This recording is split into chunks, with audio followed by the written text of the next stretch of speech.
तो मेरे प्यारे मित्रों, मैं आपका मित्र गौतम आपके अपने चैनल द कानून वाला में आप सभी का स्वागत करता हूं। आशा करता हूं कि आप सभी लोग बहुत अच्छे होंगे। आज हमारा ये है जूरिस्प्रूडेंस का पार्ट 3। तो चलिए स्टार्ट करते हैं। चैनल को लाइक शेयर सब्सक्राइब करना बिल्कुल नहीं भूलें।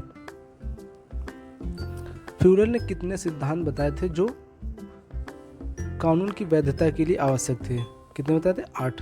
फ्यूलर के अनुसार विधि को स्पष्ट, सुसंगत और निष्पक्ष होना चाहिए। सही।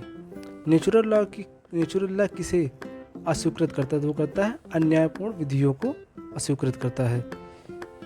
किस विचारक के अनुसार natural law a standard to evaluate man made law?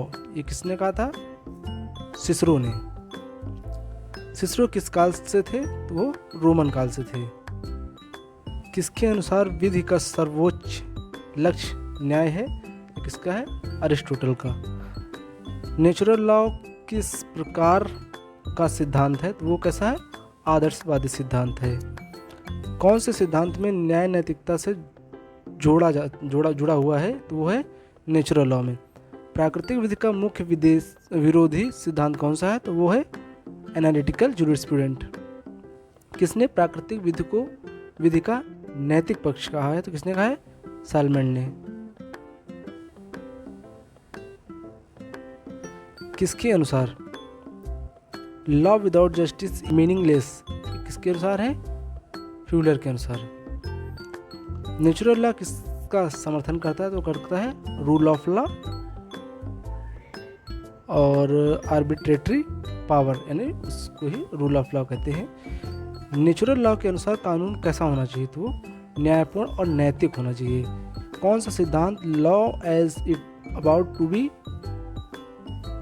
पर बल देता है? तो वो नेचुरल लॉ पे। एनालिटिकल जूरिस्प्रूडेंस किस पर बल देता है? तो वो देता है लॉ एज इट इज पर बल देता है।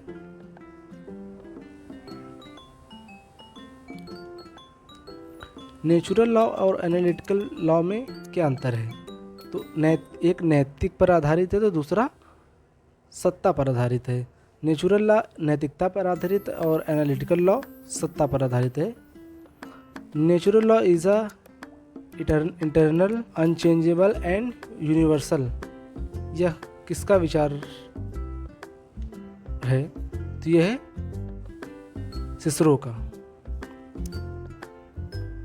अरिस्टोटल ने किस न्याय की बात की है? उन्होंने किस न्याय की बात की है? डिस्ट्रीब्यूटिव जस्टिस की बात की है। एक्विनॉस ने ह्यूमन लॉ को किस पर आधारित बताया है? तो वो किस बताया है? नेचुरल लॉ पर आधारित बताया है। किसने कहा है लेस इंस्टॉल नॉन ए इज लेस, यानी an unjust law is no law? किसका है? अगस्टाइन का।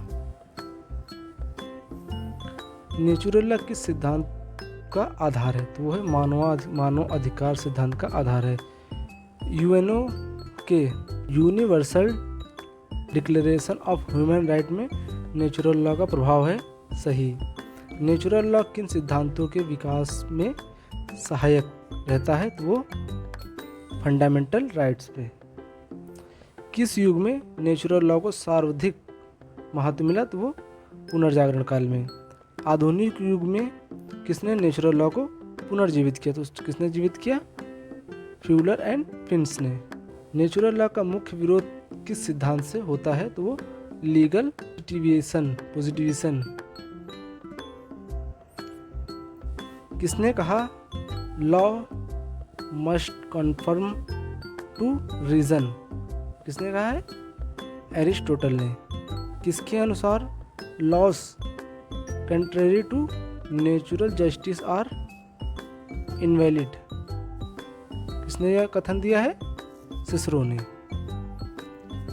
अरिस्टोटल का न्याय सिद्धांत किस पर आधारित है? वो नैतिकता और तर्क पर आधारित है। प्लूटो का न्याय का दृष्टिकोण किस पर आधारित है? तो वो आदर्श राज्य और आत्मा की संरचना पर आधारित है। किसके अनुसार law is an instrument of justice? Thomas एक्विनॉस।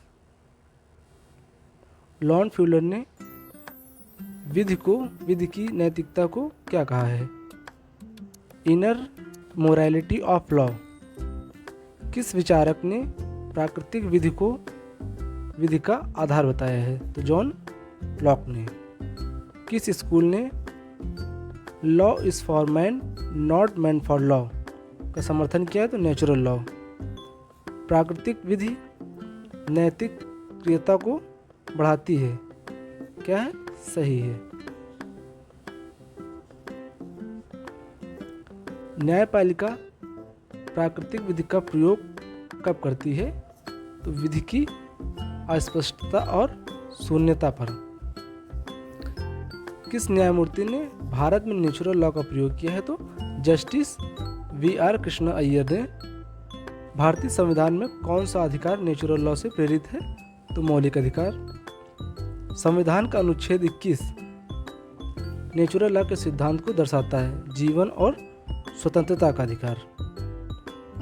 कौन सा सिद्धांत विधि को नैतिक सिद्धांतों से जोड़ता है? तो नेचुरल लॉ। फ्यूलर के अनुसार कानून बिना नैतिकता के अधूरा है, क्या है? सही। थॉमस एक्विनास के अनुसार नेचुरल लॉ क्या है? मानव की प्रकृति में निहित नियम। प्राकृतिक विधि क्या मानती है? विधि का उद्देश्य न्याय। नेचुरल लॉ किस प्रकार के मूल्य स्वीकार करता है? तो सार्वभौमिक मूल्य। प्लेटो की दृष्टि में न्याय क्या है? आत्मा के 3 हिस्सों का सामंजस्य, वो क्या है? न्याय है। Plato. Thanks for watching my video and like, share and subscribe. मिलते हैं हम अपने नेक्स्ट वीडियो में। अब तब तक अपना ख्याल रखें।